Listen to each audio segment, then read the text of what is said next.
O título desta pregação é Meu Pecado. Vamos tentar uma convivência? Vamos ao livro de Josué, capítulo 6.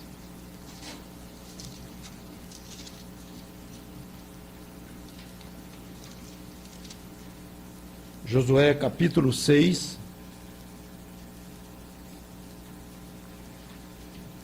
Versículos de 1 a 21, trecho um pouco longo, então eu vou ler de uma maneira bem corrida, depois vamos examinar com mais detalhes. Pano de fundo, a entrada do povo judeu na terra prometida. Saíram do Egito mais ou menos 40 anos antes e agora estavam entrando. Já sob a liderança de Josué, Moisés havia morrido há pouco tempo e eles precisavam entrar na terra. E que terra é essa terra prometida? Cheia de pecadores, cheia de povos iníquos, violentos.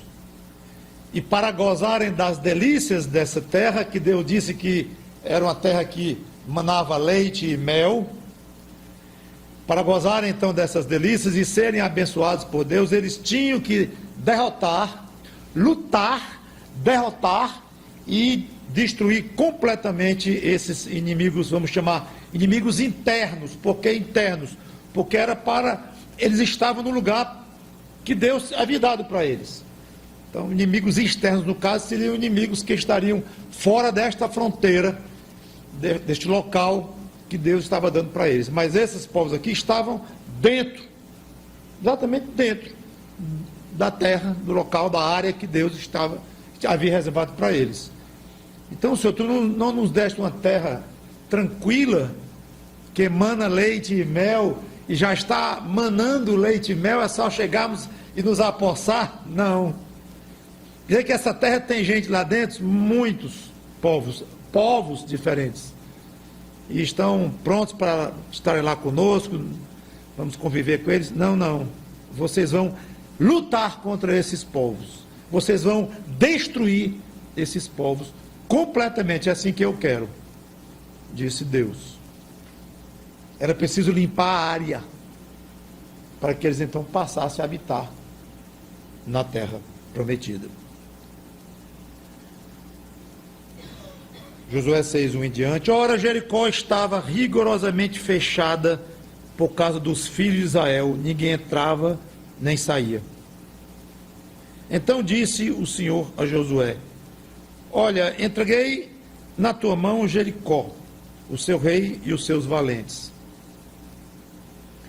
Vós, pois, todos os homens de guerra, rodeareis a cidade, cercando-a uma vez. Assim fareis por 6 dias. 7 sacerdotes levarão 7 trombetas de chifre de carneiro adiante da arca. No 7º dia, rodeareis a cidade 7 vezes, e os sacerdotes tocarão as trombetas. E será que, tocando-se longamente a trombeta de chifre de carneiro, ouvindo vós o sonido dela, todo o povo gritará com grande grita. O muro da cidade cairá abaixo, e o povo subirá nele, cada qual em frente de si. Então Josué, filho de Nun, chamou os sacerdotes e disse-lhes: levai a arca da aliança, e 7 sacerdotes levem 7 trombetas de chifre de carneiro adiante da arca do Senhor. E disse ao povo: passai e rodeai a cidade, e quem estiver armado, passe adiante da arca do Senhor. Assim foi que, como Josué dissera ao povo, os 7 sacerdotes, com as 7 trombetas de chifre de carneiro, diante do Senhor, passaram e tocaram as trombetas, e a arca da aliança do Senhor os seguia. Os homens armados iam adiante dos sacerdotes que tocavam as trombetas. A retaguarda seguia após a arca, e as trombetas soavam continuamente. Porém, ao povo ordenara Josué, dizendo: não gritareis, nem fareis ouvir a vossa voz, nem sairá palavra alguma da vossa boca, até até o dia que eu vos diga, gritai, então gritareis. Assim a arca do Senhor rodeou a cidade, contornando-a uma vez. Entraram no arraial e ali pernoitaram. Levantando-se Josué de madrugada, os sacerdotes levaram de novo a arca do Senhor. Os 7 sacerdotes que levavam as 7 trombetas de chifre de carneiro diante da arca do Senhor, iam tocando continuamente. Os homens armados iam adiante deles, e a retaguarda seguia após a arca do Senhor, enquanto as trombetas soavam continuamente. No segundo dia, rodearam outra vez a cidade e tornaram para o arraial. E assim fizeram por 6 dias.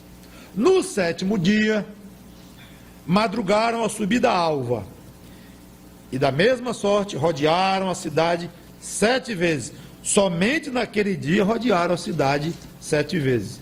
E sucedeu que, na 7ª vez, quando os sacerdotes tocavam as trombetas, disse Josué ao povo: gritai, porque o Senhor vos entregou a cidade. Porém a cidade será condenada, ela e tudo quanto nela houver. Somente viverá Raabe, a prostituta, e todos os que estiverem com ela em casa, porque escondeu os mensageiros que enviamos. Então somente guardai-vos das coisas condenadas, para que, tendo-as vós condenado, não as tomeis. E assim tornareis maldito o arraial de Israel e o confundais. Porém, toda prata e ouro e utensílios de bronze e de ferro são consagrados ao Senhor, irão para o seu tesouro. Gritou, pois, o povo, e os sacerdotes tocaram as trombetas. Tendo ouvido o povo o sonido da trombeta e levantado grande grito, ruíram as muralhas, e o povo subiu à cidade, cada qual em frente de si, e a tomaram. Tudo quanto na cidade havia, destruíram totalmente ao fio da espada, tanto homens como mulheres, tanto meninos como velhos, também bois, ovelhas e jumentos. Vamos orar. Santo Deus, nosso bom Pai, nos ajuda na transmissão desta tua palavra, que será aplicada diretamente na nossa vida cristã. Em nome do Senhor Jesus Cristo, te glorifica a ti e a Ele, em nosso meio. Amém.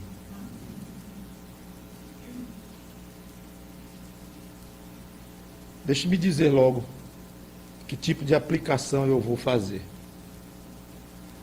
Depois de convertido, para o crente ter uma vida cristã plena, ele precisa destruir vícios, pecados, que são inimigos que impedem que ele tenha uma vida saudável em Cristo. Esse vai ser o ponto que nós vamos então abordar e explorar hoje.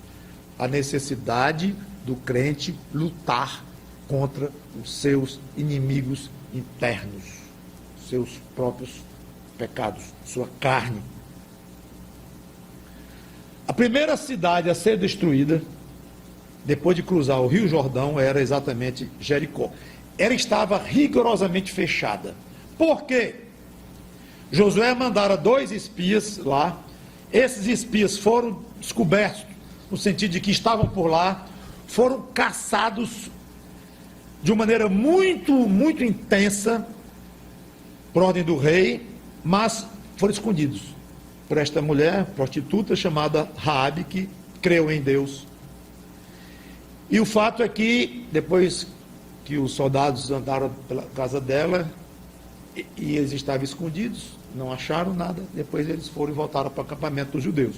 Só que os judeus já estavam apavorados, porque Israel já tinha fama de que era feito de guerreiros imbatíveis, que já haviam, todas as lutas que vinham enfrentando ultimamente, já no final desta empreitada, haviam ganho. E também dos amalequitas 40 anos antes. Então era vitória em cima de vitória, e derrotando um rei atrás do outro. Quando eles chegaram em Jericó, pronto, aquele povo chegou aqui. Agora nós estamos em péssimos lençóis. E estavam mesmo. Deus diz ao Josué: entreguei na tua mão Jericó. A primeira impressão é que Deus aqui está falando no passado sobre o que iria acontecer, que acontece isso muito em termos proféticos, se referir como uma coisa tivesse acontecido, algo que ainda vai acontecer.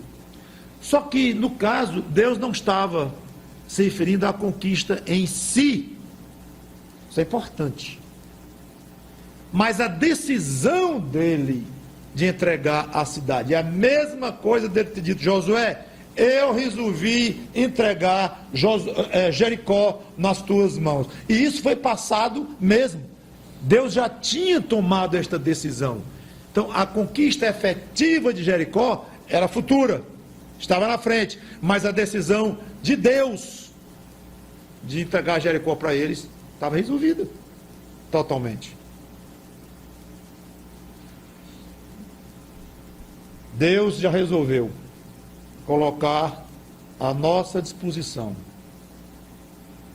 todo o seu poder para nos ajudar a destruir os nossos inimigos, os nossos pecados, inimigos internos.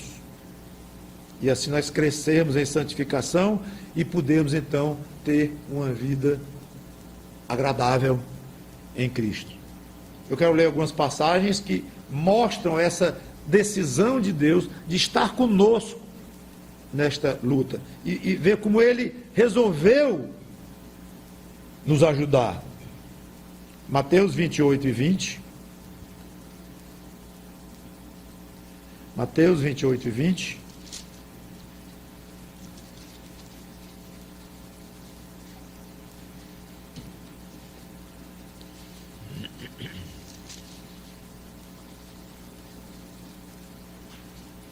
O último versículo do Evangelho de Mateus.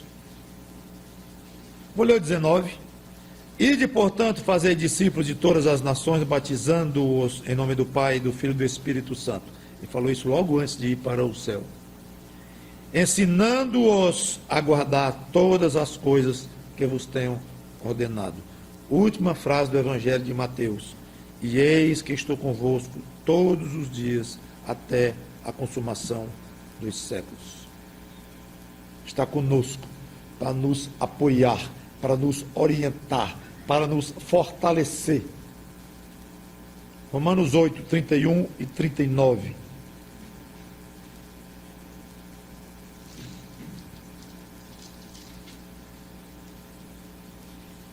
Uma passagem conhecida, forte. Algum dia eu iniciarei aqui uma série de pregações sobre o livro de Romanos inteiro. Aí nós vamos explorar detalhadamente esta passagem. Acho quase um crime ler uma passagem dessa e passar para frente. Mas dentro da nossa intenção aqui é só isso mesmo, é só ler, para vocês verem. Vou ler do 31 até o 39. Que diremos, pois, à vista destas coisas? Se Deus é por nós, quem será contra nós? Aquele que não poupou o seu próprio filho, antes por todos nós o entregou, porventura não nos dará graciosamente com ele todas as coisas? Quem tentará acusação contra os eleitos de Deus? É Deus quem os justifica. Quem os condenará? É Cristo Jesus, que morreu, ou antes, quem ressuscitou, o qual está à direita de Deus e também intercede por nós. Quem nos separará do amor de Cristo? Será tribulação, ou angústia, ou perseguição, ou fome, ou nudez, ou perigo, ou espada? Como está escrito, por amor de ti somos entregues à morte todo dia. Fomos considerados como ovelhas para o matadouro. Em todas essas coisas, porém, somos mais que ao termo de guerra, termo de luta, somos mais que vencedores, por meio daquele que nos amou. Uma vitória intimamente ligada com o poder de Cristo.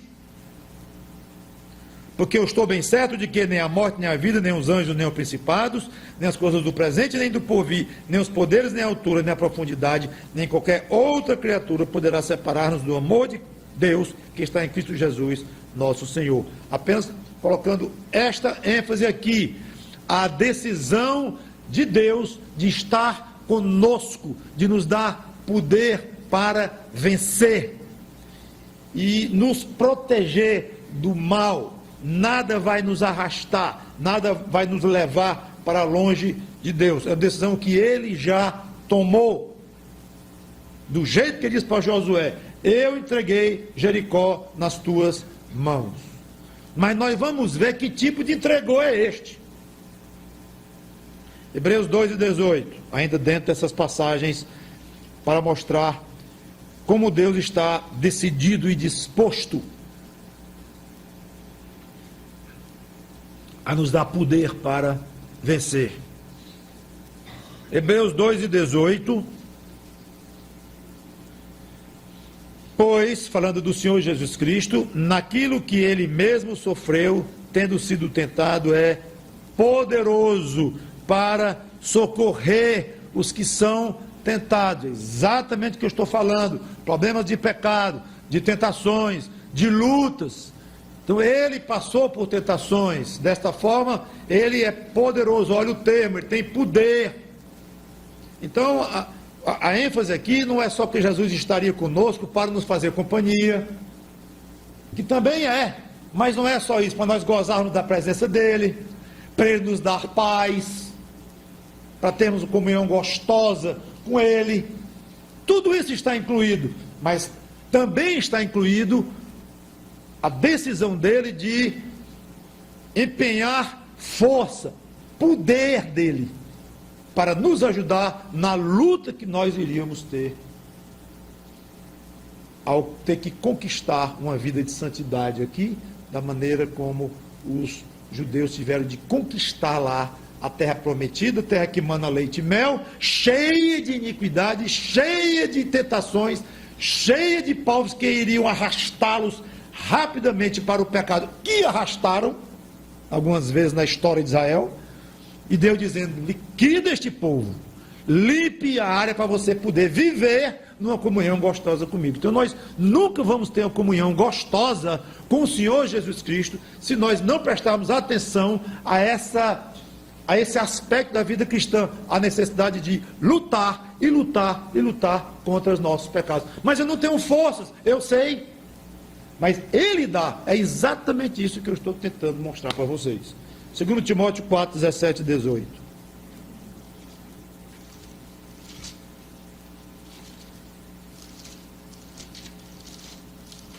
Diz assim, 2 Timóteo 4, 17 e 18. Mas o Senhor me assistiu, Paulo falando, preso em Roma, e me revestiu de forças para que por meu intermédio a pregação fosse plenamente cumprida e todos os gentios a ouvissem, e fui libertado da boca do leão. O Senhor me livrará também de toda obra maligna e me levará salvo para o seu reino celestial. A ele glória pelos séculos dos séculos. Amém. Paulo está dizendo, parece muito com o que Josué ouviu. Paulo, eu já te dei a vitória sobre os teus inimigos. Eles não vão te afastar de mim. Romanos 8. Você vai para o céu, Paulo. Eu conquistei para você, Cristo conquistou para você, não a terra prometida, mas a terra celestial é sua. Você vai entrar lá. Sim, está resolvido. Mas vai ter dificuldades e eu vou ajudar. Versículos 3 a 5, vem as instruções curiosíssimas para os israelitas, visando a vitória. Duas observações. Primeiro, Deus já havia resolvido entregar Jericó, expliquei, mas para levar isso a efeito, eles tinham de seguir rigorosamente certas instruções.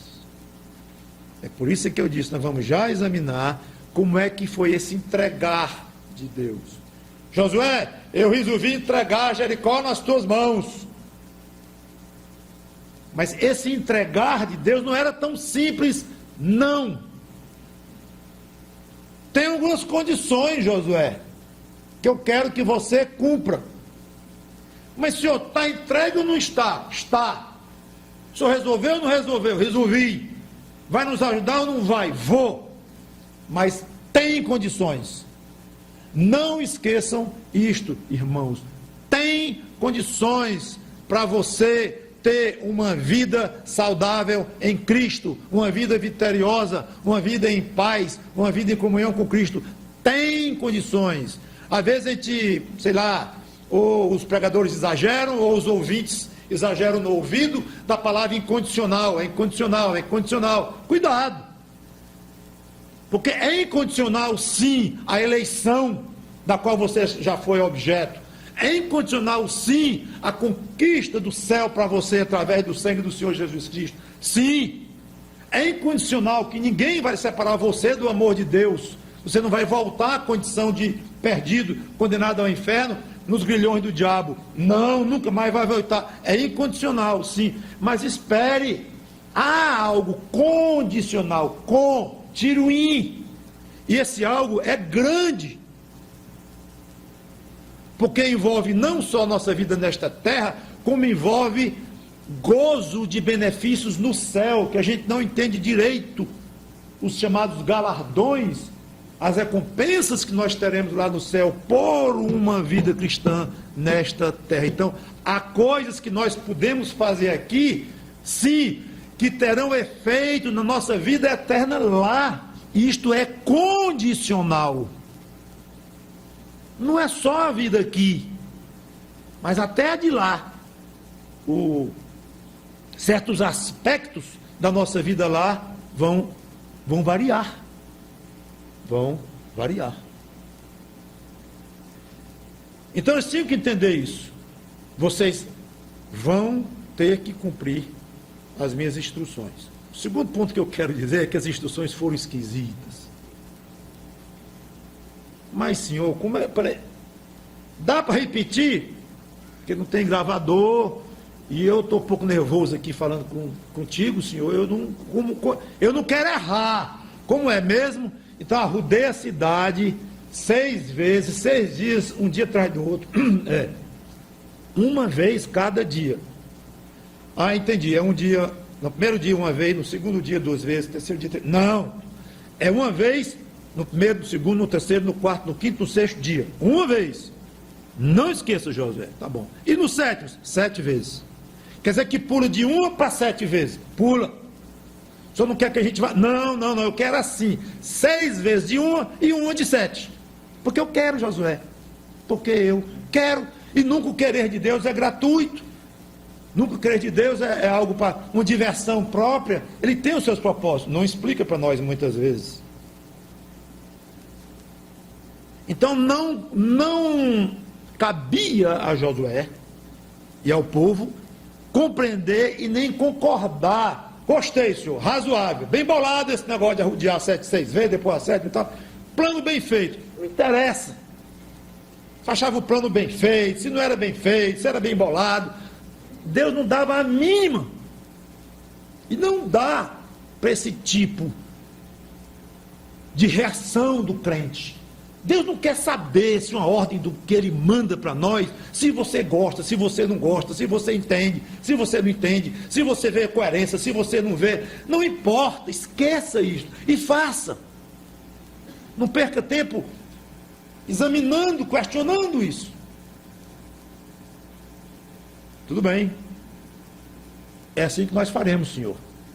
Josué agiu. Versículo 6 até o 20a, que eu não vou ler mais, claro. O povo fez rigorosamente como tinha sido determinado por Deus. Tudo direitinho, soldados na frente, atrás as trombetas, tocando a arca do Senhor, e o povo lá atrás, tudo como ele mandou. Foi obedecido. Vocês notaram, detalhe, nos 6 dias, Josué não queria ouvir um pio de ninguém. Um pio. Eu fico imaginando alguém com uma dor, querendo conversar com outro, ou não sei como é que foi. Porque não podia falar nada, se retirasse Eu queria dizer procissão, mas é um nome que eu não queria dizer. Ninguém me ajuda para dizer. Do cortejo, aí lembra velório, é pior. Da marcha, pronto. Gostei. Dá até a ideia mesmo de uma coisa militar. Da marcha lá, da parada. Exatamente. Então, não poderia falar nem um pio. Nem no sétimo. A não ser quando Josué dissesse, grita. Então, aí ia passar de um silêncio absoluto para berro, que é o que eles fizeram, e era para fazer. Eu quero uma gritaria aqui grande, quando eu disser. Quando eu disser. Fica imaginando os mais ansiosos. Josué, está na hora? Já falou, né? É interessante, essas coisas são interessantes demais, impressionante. E na sétima vez, no sétimo dia, então, aí Josué disse, podem gritar à vontade. E a muralha toda, a muralha que defendia Jericó, caiu na frente de cada um do povo que estava lá. Ele viu a parede caindo, caiu toda. E eles então entraram. Já mostrei que Deus está pronto para lhe ajudar, você crente, a destruir, lutar, combater e destruir os seus inimigos internos, seus pecados. Mas ele tem exigências que nós precisamos seguir à risca. É aqui que nós falhamos. É aqui que nós falhamos. Acho que até aqui deu para acompanhar bem, deu para entender tudo, muito fácil, muito. Não é nem fácil, é questão de coerente, coisas coerentes e tudo. Mas aqui começa a complicar um pouco. Esse tal de arrisca, esse tal de fazer, de fato como Deus quer. Eu quero 2 exemplos, entre centenas. 2 Timóteo 2,16.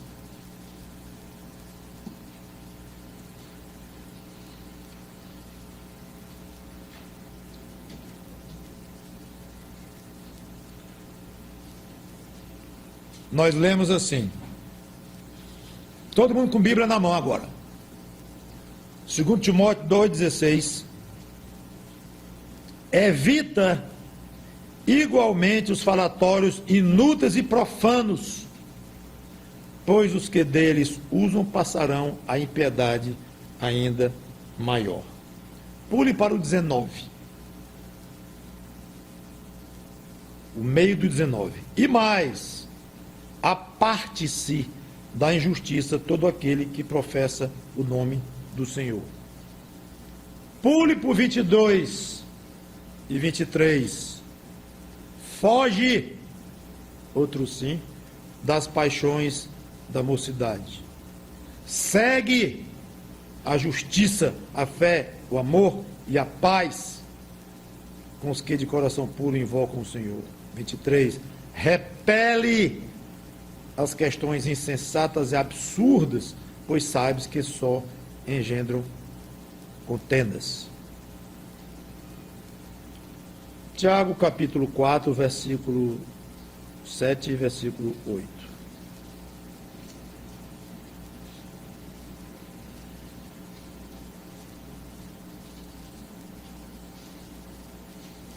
Um exemplo eu dei lá em 2 Timóteo, vou já voltar a ele. Quero dar agora o segundo exemplo. Falei que ia dar 2. Tiago 4, 7 e 8 diz: sujeitai-vos, portanto, a Deus, mas resisti ao diabo, e ele fugirá de vós. Chegai-vos a Deus, e ele se chegará a vós outros. Purificai as mãos, pecadores, e vós que sois de ânimo dobre, limpai o coração.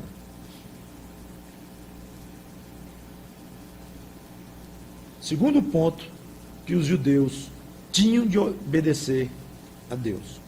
O que era? Não é que tinham de obedecer. A segunda observação que eu quero fazer. Mesmo as instruções sendo esquisitas, eles tinham que fazer. Esquisitas, duras, complicadas, sei lá, que custava para uma pessoa ficar lá calada horas e horas, não sei, mas tinha que fazer da mesma forma, independente das dificuldades. Então vamos fazer um teste, com base nos 2 textos que eu li. Vamos voltar a 2 Timóteo, capítulo 2. Ali estão os mandamentos, ali estão as instruções. Não é de arrodear o seu prédio uma vez toda segunda-feira, aí no fim do ano se arrodeia 5 vezes. Não são instruções deste tipo, mas, gente, há instruções, e muitas instruções, para nós conquistarmos os nossos inimigos com o poder de Deus. Agora, se você quiser ir partir para uma luta solitária e tentar conquistar os seus inimigos sozinho, vai e veja o que vai dar. Mande os israelitas combater os jericoenses, lá todos fechados, travados lá com a muralha tudo fechado, tudo esperando. Fica por sua conta. E muitos fazem assim, muitos crentes fazem assim, resolvem enfrentar pelas próprias forças. Mas quer o poder de Cristo do lado. 2 Timóteo 2,16. Voltando então, como eu acabei de ler. Lá diz: evita igualmente os falatórios inúteis e profanos. Você tem evitado? Não vou descer em detalhes do texto que significa exatamente isso, mas dentro do contexto da época, mas o que significa um falatório inútil e profano não é muito complicado, não. As conversas que você tem tido, o tipo de conversa que você tem com as pessoas, os assuntos com os quais você trata, como é que você tem feito isto? Nos meios em que você anda? Que tipo de falatório você tem participado? Você tem evitado de fato? Estou dando só um exemplo, gente. Versículo 19, a segunda parte. E mais, a parte da injustiça, todo aquele que professa o nome do Senhor. Você tem se apartado mesmo. Essa injustiça aqui, gente, não é injustiça de tribunal, não. É justo, é injusto, isso é justo. A justiça, então, mandou que o homem fosse preso lá. Isso aqui é um termo que significa tudo que é justo, tudo que é correto, que é reto aos olhos de Deus.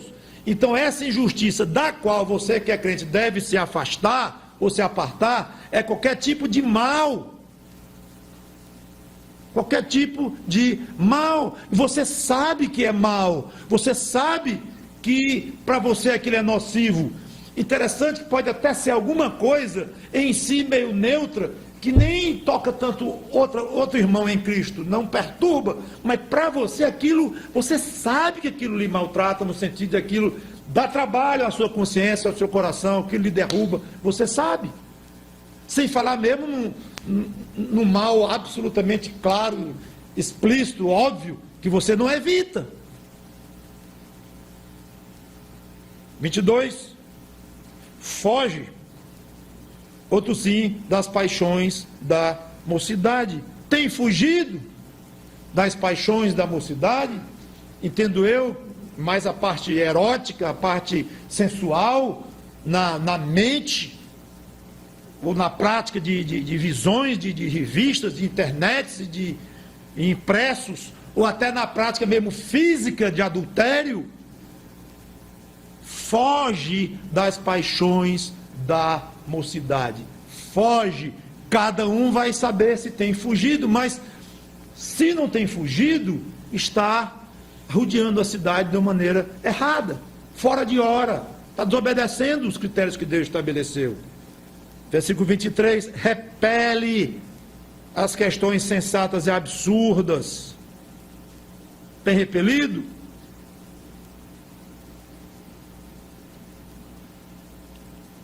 Tiago 4 e 7, que é o segundo exemplo que eu já usei como instruções de Deus para a nossa vida cristã e que eu estou usando como um teste para saber se você tem seguido.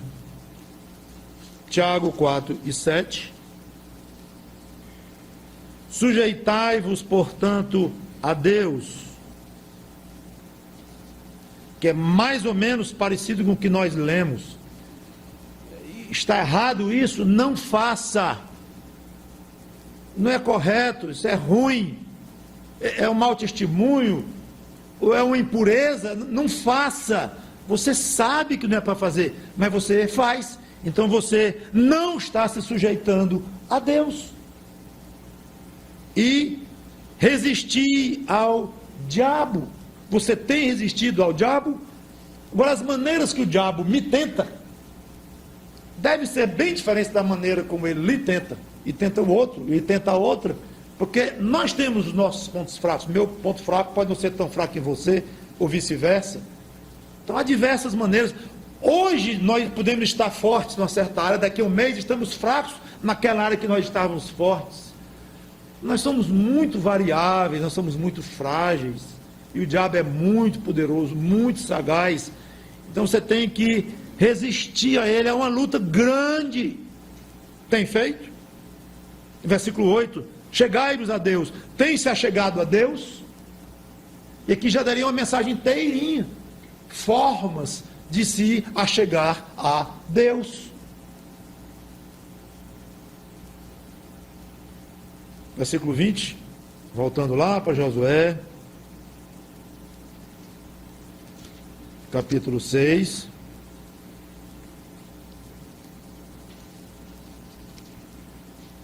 Josué 6 e 20, a segunda parte, diz assim: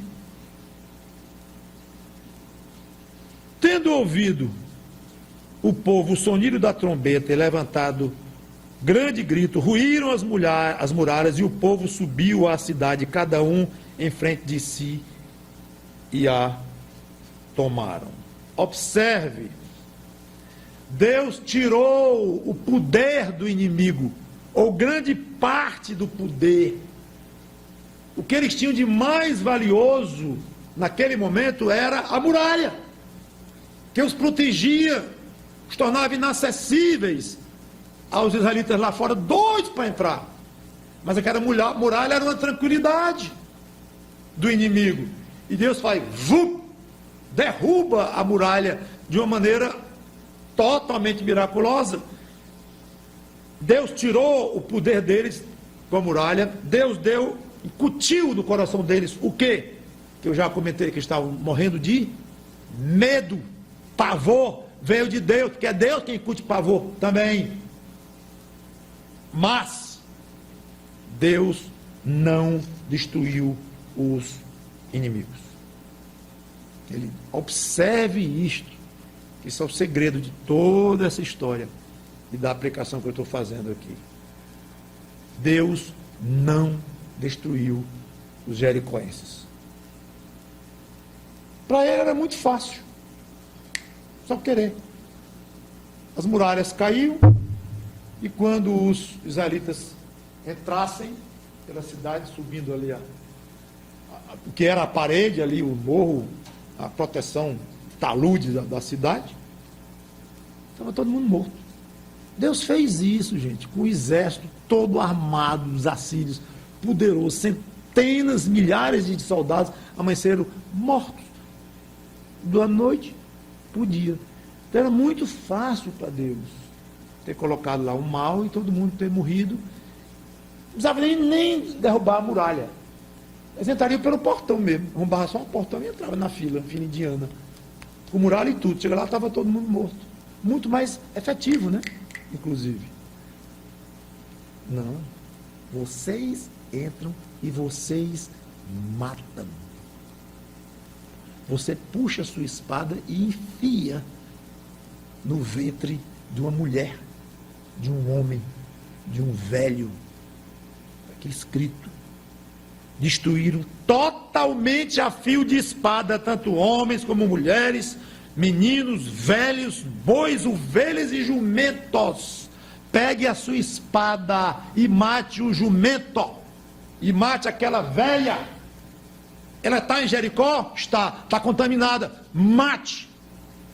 Cruel aparentemente, esquisitíssimo tudo isto. mas esse é o Deus de Israel, esse é o Deus do Senhor Jesus Cristo, esse é o Deus do cristianismo, esse é o nosso Deus. Era um povo contaminado, um povo que ia destruir por dentro os israelitas, levando-os à prostituição não apenas física, mas espiritual, um povo idólatra, perverso diante de Deus. Era um inimigo mortal para Israel. Inimigo mortal se mata antes que ele mate. Deus queria ver naqueles judeus e de indignação contra o povo de Jericó, consciência do perigo que eles representavam para eles, israelitas, vontade de derrotá-los, esforço na batalha. É uma tarefa muito dura, muito sofrida, muito difícil. Você está defronte de uma cidade desprotegida, sem muralha nenhuma, e o povo lá gritando, apavorado, temendo, em pânico, e Deus dizer, matem todos. É duro, gente. Só porque tu não mataste. Tão fácil. Me pouparia desse desgosto, desse desprazer. Agora vocês imaginem chegar um grupo de judeus e dizer, gente, é o seguinte, o senhor Josué, nós resolvemos que nós não vamos fazer isso. Por quê? Nós estamos com pena deles. É um desperdício, tem gente boa aqui, vamos pegar os piores, vamos saber quem são os assassinos aqui dentro mesmo, os sacerdotes idólatras, os pagãos, os líderes aqui da cidade a gente destrói. Mas tanta mulher, crianças, velhos, homens, que poderiam conviver com a gente. Ou conviver bem, ou poderiam até escravizá-los. De repente, ficam nossos escravos aqui, a gente com mão de ferro em cima deles, mas matar, destruir uma mão de uma força dessa aí, que pode nos ajudar bastante. Temos tantos outros povos para conquistar, eles vão nos ajudando. Ou o medo, era outra possibilidade. Muralha caiu, olhava para o povo lá, e teria medo, e saía correndo na direção contrária, nada disso ia resolver. Você tem dúvida de que Deus iria abandoná-los em qualquer uma dessas opções? Eu não tenho. Talvez você, crente, já passou pela experiência de ter pecados poderosos na sua vida, que você pensava que nunca ia se livrar deles. Não ia ter poder para se livrar deles. Mas, de uma maneira sobrenatural e muitas vezes discreta, Deus tirou o poder desse pecado na sua vida, ou da quase totalidade do poder desse pecado na sua vida, e deixou sem força contra você, mas deixou ele lá vivinho, olhando para os seus olhos, como estavam os de Jericó, vivinhos na frente dos judeus, olhando para os olhos deles, certamente com lágrimas nos olhos, implorando, me poupe minha vida e de meu filho, por favor. De repente você se deu conta de que não estava mais tão dependente desse pecado, como se uma muralha tivesse despecado diante de você, miraculosamente. Parece um milagre, e é um milagre mesmo. Você dizer, puxa vida, eu superei isto, eu praticamente superei, e esse inimigo hoje já não tem mais muita força para mim, que era uma perturbação tão grande na minha vida. Muito bem, mas não se esqueça do princípio que Deus gosta de adotar. Ele não vai destruir o pecado na sua vida. Isso você vai fazer pessoalmente. Acabar de destruir, vamos usar desta forma. Deus deu todas as condições, usando o poder miraculoso, para os israelitas matarem os de Jericó. Mas vocês matam. Deus lhe dá todas as condições para você liquidar o seu pecado. De uma maneira miraculosa ele faz isso. Você não poderia fazer isso só. Mas ainda deixa algo. Deixa um pouquinho ali, olhando para os seus olhos. Mas você diz, não faz mais medo. Estão sem muralha, meus pecados agora, ou está o pecado, está desarmado, agora eu domino, vou conviver com ele. Ou talvez tem saudade daquele pecado, de repente uma vez ou outra, já não sou mais tão escravo quanto antes, e tenta negociar com o pecado, tenta conviver com ele, e Deus dizendo: mata, mata, mata, porque eu te dei nas tuas mãos, termina de matar. Essa luta é sua, Efésios 6, 10 e 18, e vou encerrar.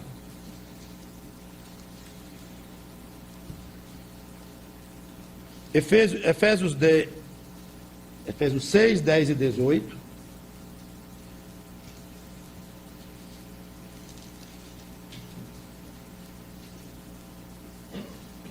(10 a 18).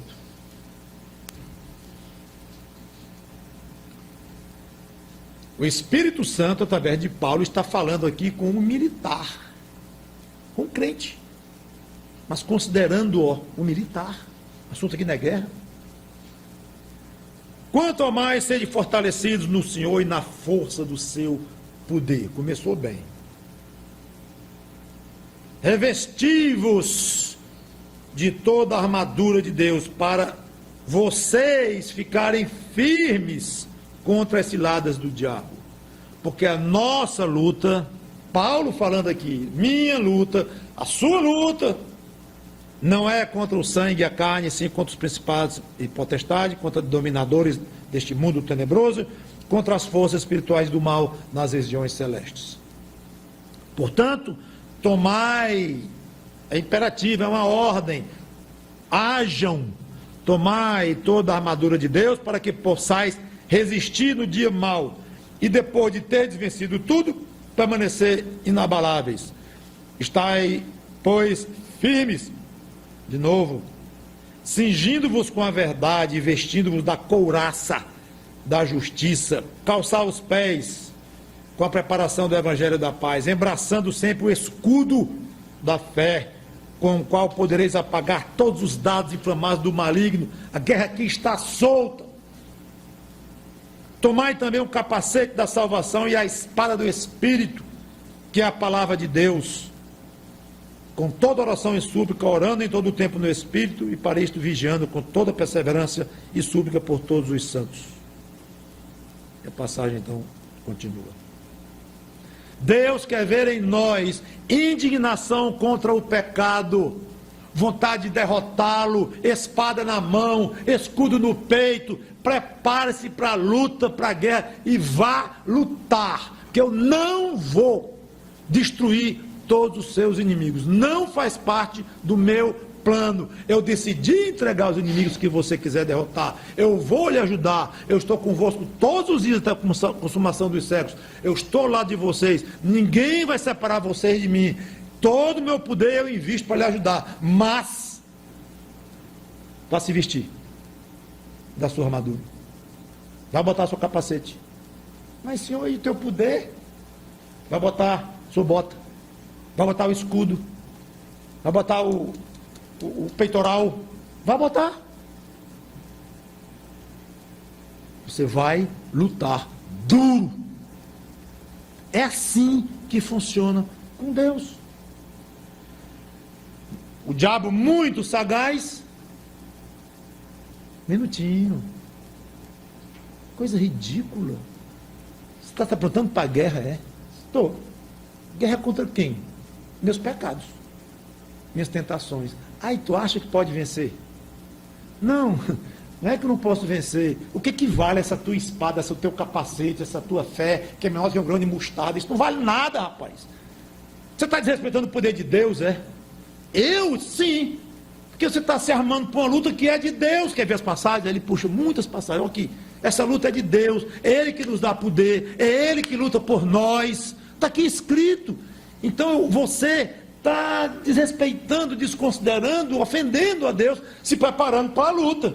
Como se os músculozinhos, a sua pontaria fosse servir para alguma coisa numa guerra, porque para vencer tem que ter totalmente o poder de Deus. É mesmo. Fica orando, só orando, orando, orando, orando. Só isso. Leia a Bíblia e ore. Leia a Bíblia e ore. Sim, mas e aqueles colegas que estavam pensando em parar de frequentar aquela roda? Não, isso aí, você vai evangelizá-los. Aí vem todo argumento ao contrário. Então você lê a Bíblia e ora, lê a Bíblia e ora. E não coloca o capacete, a espada, a bota, a couraça, não se arma como Deus mandou. E você acaba sendo derrotado. Versículo 21. Sucesso total. Que eu já li, inclusive. Sucesso total. Deus cumpriu o que prometeu, já que os judeus, desta vez pelo menos, que muitas vezes não fizeram, mas desta vez eles seguiram à risca, e é uma história bonita, aqui de exemplo positivo dos judeus, que obedeceram o que Deus mandou, não questionaram, acharam esquisito, ficou lá com eles mesmos, mas ficaram livres daquele inimigo. Aqueles eles derrotaram. Quer ter sucesso na sua vida espiritual? Acredite, creia que Deus se agrada de colocar todo o seu poder à sua disposição para lhe ajudar a livrá-lo dos seus pecados. Ele quer dispor o seu poder para isso. Obedeça às instruções dele. Cheia, a Bíblia está cheia delas. Quando Deus enfraquecer o seu inimigo, aproveite e o destrua totalmente. Saque a espada e atravesse o ventre do seu pecado impiedosamente. Mate. Somente assim a sua vitória aqui vai ser consumada. A sua vitória como um servo de Deus, como um soldado de Deus. Não no aspecto da salvação que eu já expliquei. Eu disse que a luta é nossa. E Cristo graciosamente nos permite chamar a vitória também de nossa. No texto que eu já li, eu não enfatizei de propósito, porque eu sabia que ia voltar lá, Efésios 6:13, eu vou só. Portanto, tomai toda a armadura de Deus, para que possais resistir no dia mau, e depois de terdes vencido tudo. Ou seja, Cristo nos permite chamar não apenas a luta de nossa luta, mas a vitória também é nossa. E não deixa de ser. É dele, porque o poder é dele, e a atenção, e a proteção, e a estratégia é dele. Mas tem a sua participação condicional para você ter a vitória. Então a vitória é de Deus, sim, mas ele permite que você diga também é minha. Com reverência, com respeito, com consciência, sabendo o tamanho deste minha, mas pode dizer, Senhor, em Cristo, essa vitória também é minha. Vamos orar. Obrigado, Senhor Deus, pela tua palavra, que o teu Espírito Santo toque o coração de cada um aqui, já é crente em Jesus Cristo, para que sejamos todos edificados nesta necessidade intensa de lutarmos contra os nossos pecados, que parece que não tem fim, até irmos para o céu de vez. E toca corações de pessoas não salvas ainda, que estão aqui ou que ouvirão esta mensagem, para que haja conversão ao Senhor Jesus Cristo, que creiam e aceitem esta conquista que Cristo já fez para eles do próprio céu. Em nome dele te pedimos e agradecemos. Amém.